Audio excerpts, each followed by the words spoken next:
We begin with the Secretary of Homeland Security, Kristi Noem, also former South Dakota governor, on the program here for the first time. Madam Secretary, welcome. Hi, Guy. How are you doing today? I'm doing well. I want to start with a soundbite from yesterday that really made my jaw drop. I actually had to double check that it was real and that it was from, in fact, yesterday. Yes, it all checks out. I live in the D.C. area. So do you. We're familiar with the work and the politics of the mayor of Washington, D.C., Muriel Bowser. She was talking about President Trump's federal crackdown on crime in the district. Here is what she said in front of reporters in Cut 14. We greatly appreciate the surge of officers that enhance what MPD has been able to do in this city. The difference between this period, this 20-day period of this federal surge and last year represents a 87% reduction in carjackings in Washington, D.C. We know that when carjackings go down, when the use of gun goes down, when homicide or robbery go down, neighborhoods feel safer and are safer. So this surge has been important to us for that reason. We greatly appreciate the surge. The surge has been important to us for that reason. She mentioned one of the stats, 87% reduction in carjackings. Her office put out more statistics about huge reductions in violent crime over this period. She is singing a dramatically different tune than what we're hearing from almost any other Democrat in the country. Are you surprised by this? What do you make of this? Well, Guy, let me translate what she just said for you. This is what she really was saying. Is she saying, hey, everybody, I was a dummy. I tried to be political and was getting blown up by my liberal friends, and then the people that actually have to live in my city got a hold of me and straightened me out as to what my priorities are. So, now I'm going to be honest in what's going on here in D.C. and start being truthful with all of you because I still want to be able to keep my job. I mean, that's basically what her press conference was she was thinking she could be political and get away with it and not tell the truth. And the people in D.C. who are finally feeling what it's like to breathe a little bit of safety and freedom again and got a hold of her and shook her to her core. And that's what I think is going to happen with every Democrat that right now is wrapping their arms around Trump derangement syndrome. They're going to wake up soon and realize they're on the wrong side of history, the wrong side of the American people, and they will hold them accountable to it. Yeah, I give her at least a little bit of credit for recognizing this and recalibrating and saying what she said. It's really the opposite approach of what we've seen from some of these other leaders, including the governor of Illinois. I'm sure you've seen this. A couple days ago, he put out a video along a very nice part of the Chicago lakefront early in the morning at daybreak. In case you missed it, here's what it sounded like with the governor narrating Cut 22. Well, here I am on the path on the lakefront at 6 a.m. on a Monday. And we got a lot of people running, having a great time. It doesn't feel like a hellhole here. In fact, everybody's having a great time and enjoying themselves. So I don't know who in Washington thinks that Chicago is some sort of hellhole, but you may need to look inward. Well, Madam Secretary, I'm sure there was no crime happening in front of the governor at 6 a.m. in that part of the city. Well, he was surrounded by security. Right. But you were recently in Chicago, and I know that there's a strike team heading that direction. What is the governor missing in that little propaganda video he put out? Well, the governor spent his life surrounded by people who keep him safe and living a plush life and not having to live as the average person in Chicago or throughout Illinois has to live. And it's one of the most dangerous cities in our country right now. And when we go there as federal law enforcement officers, as ICE officers and CBP officers, they refuse to have our back. In fact, the governor's office has leaked information against our officers and our presence when we've been in the state. So President Trump has been very focused on the fact that this governor is not protecting his people and that he's going to use every authority that he can to do to keep them safe, to give them a different opportunity to send their kids to school and sleep in their beds. So we're sending a strike team to Chicago. I won't tell you when or what the operations will be, but they will be there going and specifically targeting illegal criminals and making sure that we're bringing them to justice and deporting them out of the country, just like we are in so many other cities. We're going to use L.A. as an example because that was an operation where we've now arrested over 5,000 individuals that were committing crimes and burning down L.A. Despite the terrible local leadership, we made a real difference for the people who live in that city, and that's exactly what we're going to deploy across this country to Chicago and to Boston and to other cities, San Francisco, Portland. We're going to just go because the president is recognizing that these sanctuary cities and sanctuary states are incredibly dangerous, and they're dangerous, Guy, to our national security strategy. The amount of people that Joe Biden let cross our border and come into this country that are known and suspected terrorists and members of criminal organizations is incredible, and President Trump's not going to stop till he gets them all out. One of them is Kilmar Abrego Garcia, who the Democrats and the left have elevated into this almost cult figure. He is an illegal immigrant. There's no question about that. He has a deportation order against him, a removal order. He is a criminal. He was accused by his wife of abuse, and she got multiple restraining orders against him. He's now indicted for all sorts of crimes related to human trafficking and beyond. And he has been adjudicated as being a member of the MS-13 gang. The argument that we heard for a while from people on the left, Madam Secretary, was, well, we're not talking about him specifically. It's the principle of rule of law. He wasn't supposed to be deported to El Salvador according to a judge's order, and then the administration sent him there anyway. So that's the problem. He's got to come back. Well, now he is back. You guys have indicted him on a bunch of crimes. There's this move to now deport him somewhere, possibly Uganda. But we're seeing a lot of the people who were at least pretending it was just about this one technicality in the rule of law.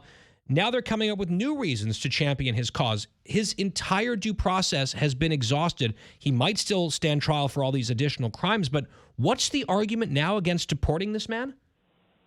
I don't have one. I mean, they're being political, but listen, this is a man who's a serial human trafficker and so sick and twisted that let me tell you a little bit of his background, that while he was smuggling human beings and trafficking them across this country, he shared nude and pornographic pictures of minors with other individuals, and he was so perverted that his other fellow colleagues in the human trafficking world told him to knock it off, to quit being so evil because it was going to draw more attention to them, that even other people who were in the same business with him, trafficking children, said, hey, dude, back off. Scale it back. Quit being such a pervert because you're going to draw attention to us. That's how bad Abrego Garcia is. And these senators and congressmen and Democrats that are standing with him, I think they're just as guilty as he is for all of his crimes for doing so. I'm not sure if you saw the clip of him yesterday in his handcuffs. In view of cameras and some of the microphones, he is referring in Spanish because he still doesn't speak English. He's been here for years, but he was in his native tongue, Spanish. He was referring to the U.S. government and really, I'd imagine, your department as corrupt. He said it's a corrupt government, which is interesting given the fact that he is also once again asking for asylum with that corrupt government, even though he's tried that in the past, has been rejected for good reasons. As you hear that from him, this attack, oh, this is a corrupt government, that's sort of rich coming from someone in his position, is it not? Absolutely. I just don't understand why people would say something like that and not leave. If you think we're corrupt, if you don't like America, if you want to criticize it and tear it down, then you have many other choices to make your home. Feel free to leave at any point in time, and we will help facilitate that. I'll buy you a plane ticket. I think you've tried that once before. You'll do it again. I want to ask you about this. I saw a headline about foreign students who are currently studying and living in the U.S., and a move that DHS might be moving toward on that front. What's the proposed policy? What can we expect here?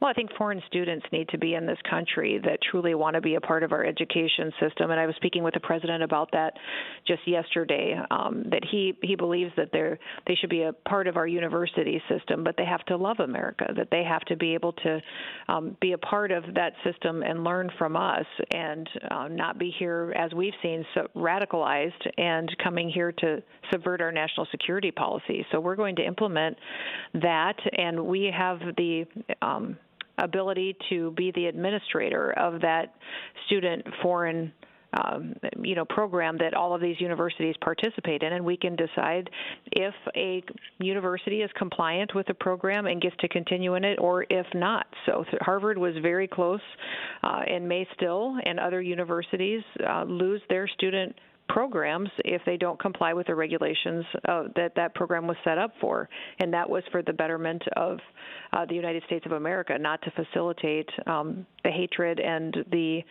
terrorizing of other religious organizations or beliefs, such as what we've seen unfold across this country under the Biden administration.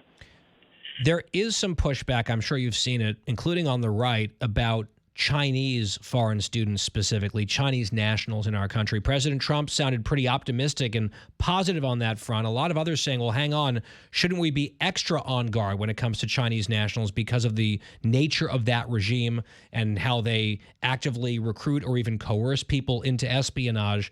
What's your response to some of the backlash that you're seeing specifically on that front?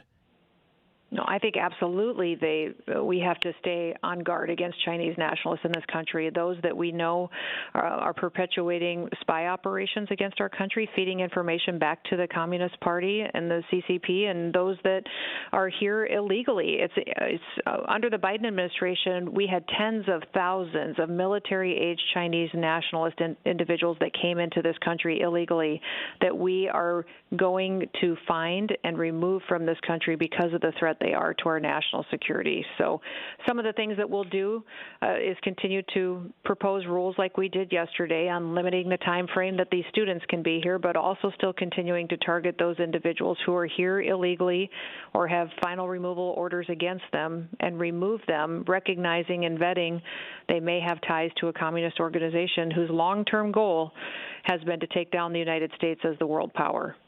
Secretary Noem, finally, there is this group of former and even current employees at FEMA, the Federal Emergency Management Agency, who are critical of you and the Trump administration and the handling of that agency. What actually happened here? What were their complaints, and what's your response? Well, we've been very upfront that FEMA's broken. President Trump, as soon as he came into office, said, Kristi, eliminate FEMA the way that it works today. It's politicized.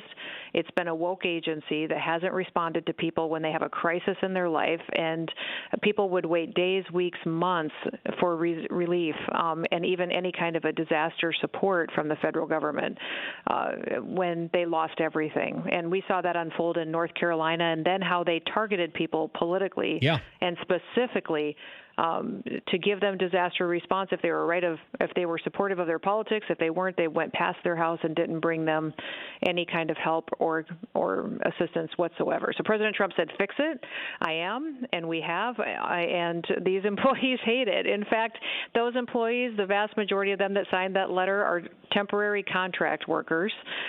They're people that shouldn't be there in the first place. FEMA is bloated, and they would rather sit around and sign letters than actually do the work that we're requiring them to do. And we have pushed FEMA hard, deployed people immediately when a disaster hits this country or a community. I think we've had over 15 to 16 disasters already since President Trump has been in office, and I'm so proud of the fact that we've immediately deployed resources and people to those that, whether it's Texas or New Mexico, North Carolina, Oklahoma, these folks, they're all so happy. Kentucky, Republicans and Democrats have been universally saying, thank you so much for giving us the ability to respond to our people, giving us the resources we need immediately and help supplement it.